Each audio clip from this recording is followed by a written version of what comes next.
Hello YouTube, this is Ricey or Bobbarice, I've forgotten what my YouTube name is, and I'll be talking to you about my blood sugar monitors. I do have two, because for a very long time I did have one, and I was looking at this other one for a long time, but I didn't get it, because I didn't have the money, but it came free, so I got my hands on it, and yeah, they've both been doing me pretty well. Okay, the first one I'll show you is this is the AccuCheck Compact Plus. It comes in a case like this. It's nothing special. It's got a zip for spare needles for the pen, and just a compartment for the actual check kit. Okay, as you can see, that probably looks quite big and quite intimidating compared to most of the other check kits that are going, but it is this big because one, it takes batteries. Two, it's an all-in-one, and by that I mean everything is in there. The test strips are inside, the pen's on the side, so you don't have to be messing around with everything. Okay.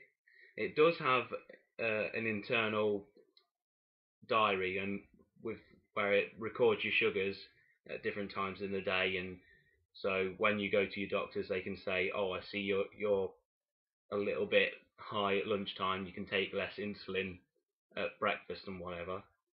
But I don't use that, and I'll show you why later. I said it was all in one, and the test strips were inside. The test strips go inside there and come in something like this. One of these has 17 strips in it.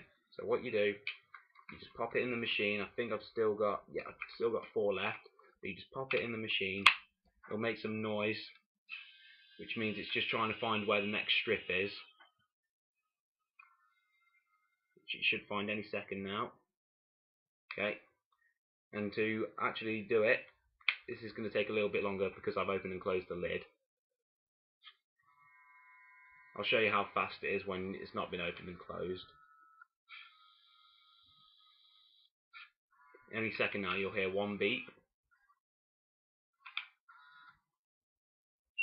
That first beep means it's ready to take your blood sugar. So there.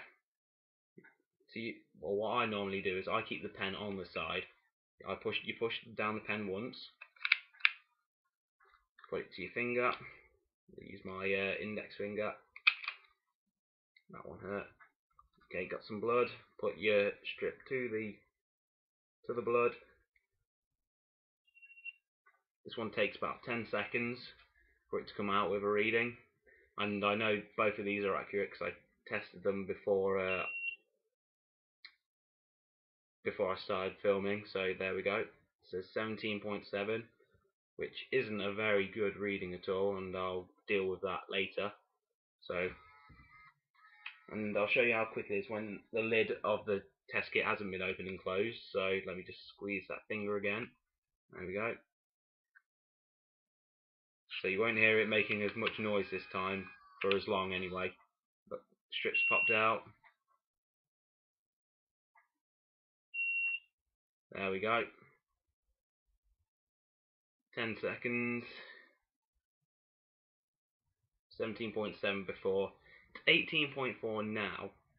Okay, it's different from last time, but I'd still say that's pretty good because I mean, what's that? That is 0.7 out. As long as it's not 3 or 4 whole millimoles out, then that's when you got to start to worry. So, because if you're 3, or your machine says you're 3 and it's 3 millimoles out, then you could either be 6 or very close to 0. So it's not very good. Right, I'll show you my next one now, which is this one's a little bit messier because I presented because I don't use it very often. It comes in a case like this. The pen goes, yes, the pen goes there. Strips go there. The actual kit itself goes there, and it comes in these 3 pieces. The actual monitor is this. It's a lot smaller than my other one, as you can see. It's probably about, I don't know, 3 times smaller than that one. So that's one of the things it has up on this. but I probably prefer them just about as much as each other, really. So where have I put it? There we go. Right. This one is actually a USB stick as well. So you take the end off and you can just plug it into your computer, and it charges the thing up, the monitor as well, and it does a few other things which I should hopefully be showing you towards the end of this video or in another one. So I'll show you how you use this one. Get a strip out. You just place it in. This is like how the older machines used to work, and then it switches itself on. Am I holding it upside down? Yes, I am. And it says it's ready for the blood. Okay, might be able to get the finger I just did. No, okay. Different pen. I'm gonna use a smaller needle. There we go. There's my blood. Again, this one doesn't exactly need as much compared to the strips that I had a couple years ago. Now it comes up with saying a mark. No mark for me because I've not eaten. It comes up with saying no meal, no meal, or no mark. So as you can see, 18.8. The last reading on that one was 18.4. So they're both quite accurate. They're both close to each other, which is always good to know. So yeah, the reason why it asks for a mark, I'll show you later. Well, actually, I might as well tell you. When you plug this into your computer, it downloads an application where it shows your blood sugar readings throughout the day, and whether you've eaten or whether you've not eaten, and it displays them in graphs or in a diary or sort of thing, which I'll hopefully show you towards the end. I've already said that, but so yeah, I'll show you now actually, because I've really run out of things to say about it. Once you've downloaded everything from the USB stick and set your preferences, you get a logbook which looks like this. You can manually put some readings in, so that's what I've been doing with my other check kit. I've been manually putting in the readings, and it can display these readings in graphs, like these graphs here. The orange parts are below target, which is below 3.8, I believe, on this.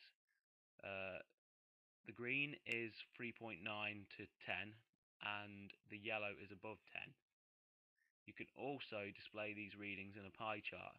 It's the exact same, where green is the target, yellow is above target, and orange is below target.